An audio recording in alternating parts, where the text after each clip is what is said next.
de Margot Bertoldi, História Mundial do Teatro. Prefácio.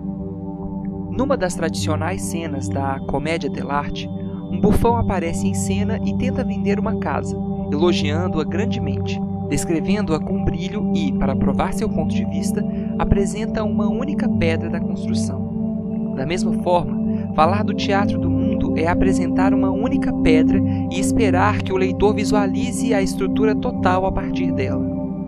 O sucesso de uma tentativa como essa depende da capacidade de persuadir do bufão, da forma expressiva da pedra e da imaginação do leitor. Escrever um livro sobre o teatro do mundo é uma tarefa ousada. O esforço para descobrir, tanto no panorama heterogêneo, os denominadores comuns que caracterizaram o fenômeno do teatro através dos tempos representa um grande desafio. A estrutura necessariamente restrita de um estudo como esse impõe seletividade, omissões, concisão, colocando assim fatores subjetivos em jogo. A própria natureza íntima do assunto torna a objetividade difícil. Os problemas surgem tão logo é feita uma tentativa de se ir além do que é puramente factual e aprender os traços que caracterizam uma época. Contudo, é precisamente nesse ponto que a fascinação pelo processo artístico do teatro começa. O leitor é então colocado face a face com a experiência não expressa de prosseguir, por conta própria, nos assuntos meramente tocados. O mistério do teatro reside numa aparente contradição. Como na vida, o teatro consome a si mesmo no próprio ato de criar a luz, como na vela. Enquanto um quadro ou estátua possuem existência concreta uma vez terminado o ato de sua criação, um espetáculo teatral que termina desaparece imediatamente no passado. Embora o teatro não seja um museu, as múltiplas formas contemporâneas de teatro constituem algo como um musée imaginaire. Um musée imaginaire capaz de ser transformado em experiência imediata. Todas as noites oferecem-se ao homem moderno dramas, encenações e métodos de direção que foram desenvolvidos ao longo dos séculos. Esses elementos são adaptados ao gosto contemporâneo. São estilizados, objetificados, estilhaçados, retrabalhados. Diretores e atores recriam-nos. Os atores reformulam temas tradicionais em adaptações modernas. Determinados reformadores quase destroem o texto de certas peças, introduzindo efeitos agressivos e criando um teatro total, improvisado. Um esforço bem-sucedido enfeitiça o espectador, cria resistência, provoca discussões e faz pensar. Nenhuma forma teatral, nenhum antiteatro é tão novo que não tenha analogia no passado. O teatro como provocador? O teatro em crise? Nenhuma dessas questões ou problemas são especificamente modernos. Todos surgiram no passado. O teatro pulsa de vida e sempre foi vulnerável às enfermidades da vida. Mas não há razão para se preocupar ou para previsões como as de Cassandra. Enquanto o teatro for comentado, combatido, e as mentes críticas têm feito isso sempre, guardará seu significado. Um teatro de não controvérsia poderia ser um museu, uma instituição repetitiva, complacente. Mas um teatro que movimenta a mente é uma membrana sensível, propensa à febre, um organismo vivo. E é assim que ele deve ser. Capítulo 1. O teatro primitivo. O teatro é tão velho quanto a humanidade. Existem formas primitivas desde os primórdios do homem. A transformação numa outra pessoa é uma das formas arquetípicas da expressão humana. O raio de ação do teatro, portanto, inclui a pantomima de caça dos povos da Idade do Gelo e as categorias dramáticas diferenciadas nos tempos modernos. O encanto mágico do teatro, num sentido mais amplo, está na capacidade inexaurível de apresentar-se aos olhos do público sem revelar seu segredo pessoal. O xamã, que é o porta-voz do Deus, o dançarino mascarado que afasta os demônios, o ator que traz à vida a obra do poeta, todos obedecem ao mesmo comando, que é a conjuração de uma outra realidade, mais verdadeira. Converter essa conjuração em teatro pressupõe duas coisas: a elevação do artista acima das leis que governam a vida cotidiana, sua transformação no mediador de um vislumbre mais alto e a presença de espectadores preparados para receber a mensagem deste vislumbre. No ponto de vista da evolução cultural, a diferença essencial entre formas de teatro primitivas e mais avançadas é o número de acessórios cênicos à disposição do ator para expressar sua mensagem. O artista de culturas primitivas e primevas arranjava-se com um chocalho de cabaça e uma pele de animal. A ópera barroca mobiliza toda a parafernália cênica de sua época. Ionesco desordena o palco com cadeiras e faz uma proclamação surda-muda da triste nulidade da incapacidade humana. O século XX pratica a arte da redução. Qualquer coisa além de uma gestualização desamparada ou um pouco de luz tende a parecer excessiva. Os espetáculos solo do mímico Marcel Marceau são um exemplo soberbo do teatro atemporal. Fornecem-nos vislumbres de pessoas de todos os tempos e lugares, da dança e do drama de culturas antigas, da pantomima das culturas altamente desenvolvidas da Ásia, da mímica da antiguidade, da comédia dell'arte. Num trabalho intitulado Juventude, Maturidade, Velhice, Morte, alguns poucos minutos é tudo o que Marceau necessita para um retrato em alta velocidade da vida do homem, e nele atinge uma intensidade avassaladora de expressividade dramática elementar. Como o próprio Marceau diz, a pantomima é a arte de identificar o homem com a natureza e com os elementos próximos de nós. Ele continua notando que a mímica pode criar a ilusão do tempo. O corpo do ator torna-se um instrumento que substitui uma orquestra inteira, uma modalidade para expressar a mais pessoal e, ao mesmo tempo, a mais universal mensagem. O artista que necessita apenas de seu corpo para evocar mundos inteiros e percorre a escala completa das emoções é representativo da arte de expressão primitiva do teatro. O pré-histórico e o moderno manifestam-se em sua pessoa. Discutindo o teatro das tribos primitivas em seu livro Senatora, Oscar Eberle diz: o teatro primitivo real é a arte incorporada na forma humana e abrangendo todas as possibilidades do corpo informado pelo espírito. Ele é, simultaneamente, a mais primitiva e a mais multiforme, e de qualquer maneira a mais velha arte da humanidade. Por essa razão, é ainda a mais humana, a mais comovente arte, arte imortal. Podemos aprender sobre o teatro primitivo pesquisando 3 fontes: as tribos aborígenes, que têm pouco contato com o resto do mundo e cujo estilo de vida e pantomimas mágicas devem, portanto, ser próximos daquilo que nós presumimos ser o estágio primordial da humanidade.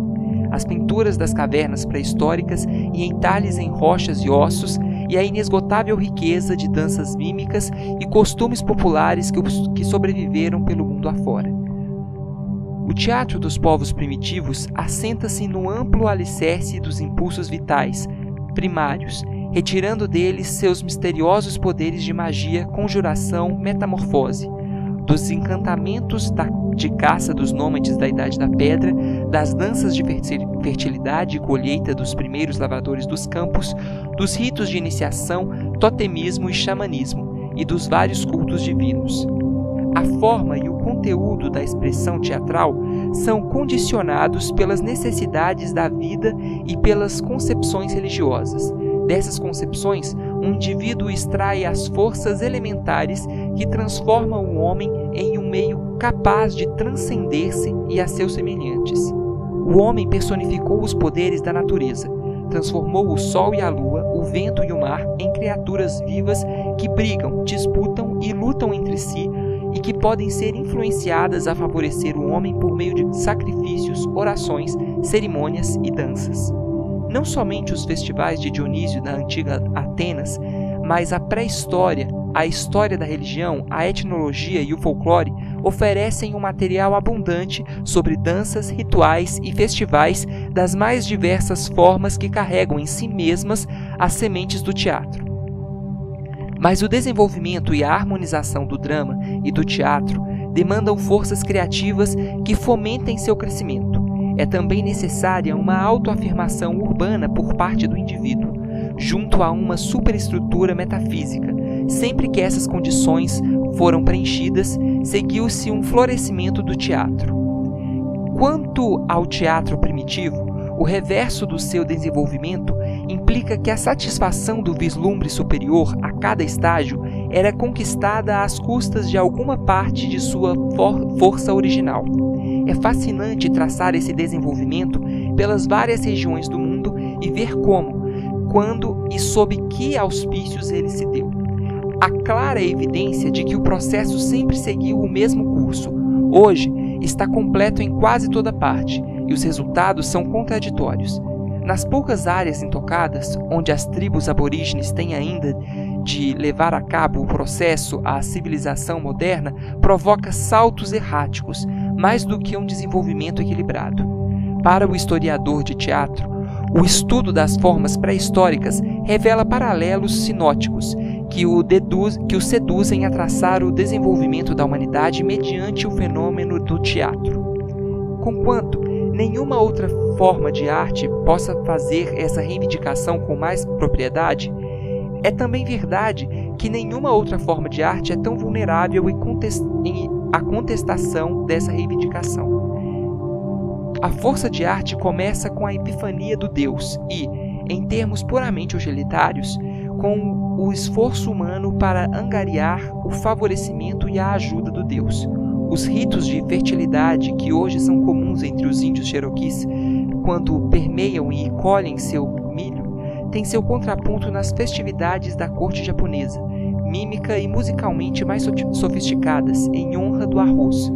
Assemelham-se também ao antigo festival da espiga de trigo dourada, celebrado anualmente em Eleusis pelas mulheres da Grécia. Os mistérios de Eleusis são um caso limite significativo. São a expressão de uma fase final altamente desenvolvida, que, embora potencialmente teatral, não leva ao teatro. Como os ritos secretos de iniciação masculinos, eles carecem do segundo componente do teatro, os espectadores. O drama da antiguidade nasceria da ampla arena do teatro de Dionísio em Atenas, totalmente à vista dos cidadãos reunidos, não no crepúsculo místico do santuário de Deméter em Eleusis. O teatro primitivo utilizava acessórios exteriores, exatamente como seu sucessor altamente desenvolvido o faz. Máscaras e figurinos, acessórios de contrarregragem, cenários e orquestras eram comuns, embora na mais simples forma concebível. Os caçadores da Idade do Gelo, que se reuniam na caverna de Montespan em torno de uma figura estática de um urso, estavam eles próprios mascarados como ursos. Em um ritual alegórico mágico, matavam a imagem do urso para assegurar seu sucesso na caçada. A dança do urso na Idade da Pedra, nas cavernas rochosas da França, em Montespan ou Lascaux, tem seu paralelo nas festas do troféu do urso da tribo Ainu no Japão pré-histórico. Em nossa própria época, é encontrado entre algumas tribos indígenas da América do Norte e também nas florestas da África e da Austrália, por exemplo, nas danças do búfalo dos índios Mandan, nas danças Corobori australianas e nos rituais pantomímicos do canguru, do emu ou da foca de várias tribos nativas. Em cada nova versão e variadas roupagens mitológicas, o primitivo ritual de caça sobrevive na Europa Central, nas danças guerreiras rituais germânicas, na dança da luta de Odin com o lobo Fenris, como aparece na insígnia de Toslundur do século VI, e em todas as personificações da caçada selvagem da Baixa Idade Média, indo desde o Mesne Alequim francês ao Arlequino da comédia dell'arte. Existe uma estreita correlação entre a mágica que antecede a caçada, onde a presa é simbolicamente morta, ou o subsequente rito de expiação e as práticas dos xamãs, meditação, drogas, dança, música e ruídos ensurdecedores causam um estado de transe no qual o xamã estabelece um diálogo com deuses e demônios. Seu contato visionário com o outro mundo lhe confere poder mágico para curar doenças, fazer chover, destruir o inimigo e fazer nascer o amor. Essa convicção do xamã de que ele pode fazer com que os espíritos venham em seu auxílio induzem-no a jogar com eles. Além do transe, o xamã utiliza-se de todo tipo de meios de representação artísticos. Ele é frequentemente muito mais um artista e deve ter sido ainda mais em tempos ancestrais. Andreas Lommel. As raízes do xamanismo, como uma técnica psicológica particular das culturas caçadoras, podem ser remontadas ao período magdaleniano, no sul da França, ou seja, aproximadamente entre 15.000 e 800 anos antes de Cristo. E, portanto, os elementos de pantomimas de magia de caça retratadas nas pinturas em cavernas. Concebido e representado em termos zoomórficos, o panteão de espíritos das civilizações da caça sobrevive na máscara, naquela do espírito mensageiro em forma de animal, no totemismo e nas máscaras de demônio-bestas dos povos da Ásia Central e Setentrional, e das tribos da Indonésia, Micronésia e Polinésia, dos Lapes e dos índios norte-americanos. Aquele que usa a máscara perde a identidade. Ele está preso, literalmente possuído, pelo espírito daquilo que personifica, e os espectadores participam dessa transfiguração. O dançarino javanês do Jarankepang, que usa a máscara de um cavalo e pula de forma grotesca cavalgando uma vara de bambu, é alimentado com palha. Aromas inebriantes e ritmos estimulantes reforçam os efeitos do teatro primitivo, uma arte em que tanto aquele que atua com os espectadores escapam de dentro de si mesmos. Oscar Eberle escreve: o teatro primitivo é uma grande ópera ao ar livre, deveríamos acrescentar, que em muitos casos é intensificada pela cena noturna irreal, na qual a luz das fogueiras bruxuleia nos rostos dos demônios dançarinos. O palco do teatro primitivo é uma área aberta de terra batida. Seus equipamentos de palco podem incluir um totem fixo no centro, um feixe de lanças espetadas no chão, um animal abatido, um monte de trigo, milho, arroz ou cana-de-açúcar.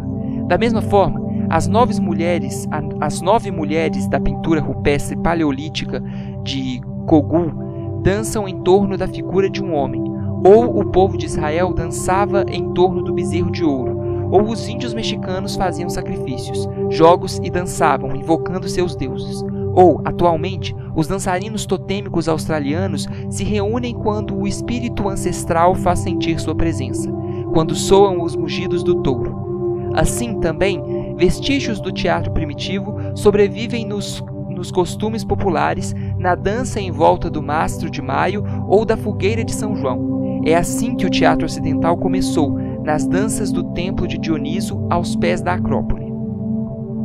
Além da dança coral e do teatro de arena, o teatro primitivo também fez uso de procissões para suas celebrações rituais de magia. As visitas dos deuses egípcios envolviam cortejos. Os sacerdotes que realizavam o sacrifício guiavam procissões que incluíam cantores, bailarinas e músicos. A estátua de Osíris era transportada a Abidos numa barca.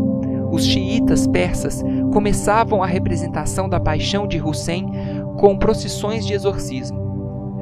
Todos os anos, em março, os índios Hopi da América do Norte realizam sua dança da grande serpente numa procissão cuidadosamente organizada de acordo com um modelo determinado. Com troncos e galhos, constroem 6 ou 7 salões cerimoniais, kivas, para as fases distintas da dança. Existe até mesmo um diretor de iluminação, que apaga a pilha de lenha ardente em cada kiva tão logo a procissão de dançarinos passa. Diversas cerimônias místicas e mágicas estão envolvidas nos ritos de iniciação de muitos povos primitivos, nos costumes que rodeiam a entrada da criança no convívio dos adultos. Máscaras ancestrais são usadas numa peça com mímica. Em sua primeira participação no cerimonial, o neófito aprende o significado das máscaras, dos costumes, dos textos rituais e dos instrumentos musicais. Contam-lhe que negligenciar o mais ínfimo detalhe pode trazer incalculáveis desgraças à tribo inteira.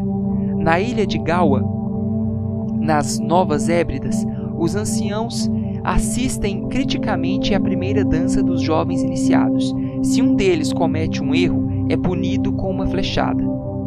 Por outro lado, em todos os lugares e épocas, o teatro incorporou tanto a bufonaria grotesca quanto a severidade ritual. Podemos encontrar elementos farsescos nas formas mais primitivas. Danças e pantomimas de animais possuem uma tendência a priori para o grotesco. No momento em que o nó do culto afrouxa, o instinto da mímica passa a provocar o riso. Situações e material são tirados da vida cotidiana. Quando o buscador de mel na peça homônima das Filipinas se mete nos mais variados infortúnios, é recompensado com gargalhadas tão persistentes quanto são também os atores da pantomima parodística O Encontro com o Homem Branco, no bosque australiano. O nativo pinta seu rosto de ocre brilhante, põe um chapéu de palha amarelo, enrola juncos ao redor das pernas, e a imagem do colono branco calçado com polainas está completa. O traje dá a chave para a improvisação, uma remota, mas talvez nem tanto prefiguração da comédia dell'arte. À medida que as sociedades tribais tornavam-se cada vez mais organizadas, uma espécie de atuação profissional desenvolveu-se entre várias sociedades primitivas. Entre os Areoi da Polinésia e os nativos da Nova Pomerânia, existem trupes itinerantes que viajavam de aldeia em aldeia e de ilha em ilha. O teatro, enquanto compensação para a rotina da vida, pode ser encontrado onde quer que as pessoas se reúnam, na esperança da magia que as transportará para uma realidade mais elevada. Isso é verdade independentemente de a magia acontecer num pedaço de terra nua, numa cabana de bambu, numa plataforma ou num moderno palácio multimídia de concreto e vidro. É verdade mesmo se o efeito final for de uma desilusão brutal. A máscara mais altiva e a mais impressionante pompa não podem salvar o imperador Jones de O'Neill do pesadelo da autodestruição. Os antigos poderes xamânicos esmagam-no numa lúgubre noite de luar ao som de tambores africanos. Nesta peça expressionista, O'Neill exalta os pequenos medos sem forma, transformando-os no ameaçador frenesi do curandeiro do Congo, cujo chocalho de ossos marca o tempo para ribombar selvagem dos tambores. Um eco estridente de ritos primitivos de sacrifício ronda o palco do século XX, como se aflorasse do tronco da árvore. O curandeiro, de acordo com as instruções de O'Neill, bate os pés e inicia uma canção monótona. Gradualmente, sua dança se transforma numa narrativa de pantomima. Sua canção é um encantamento, uma fórmula mágica para apaziguar a fúria de alguma divindade que exige sacrifício.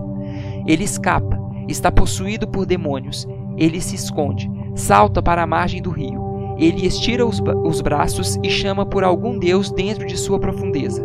Então, começa a recuar vagarosamente, com os braços ainda para fora. A cabeça enorme de um crocodilo aparece na margem, e seus olhos verdes, de brilhantes, fixam-se sobre Jones. Numa montagem de 1933, o cenógrafo americano Joe Mielzner utilizou uma enorme cabeça de Olmeca para o primitivo altar de pedra requerido pelo texto. Figurinos africanos, caribenhos e pré-colombianos combinaram-se num pesadelo do passado. O teatro primitivo ressurge e age sobre nossos medos existenciais modernos.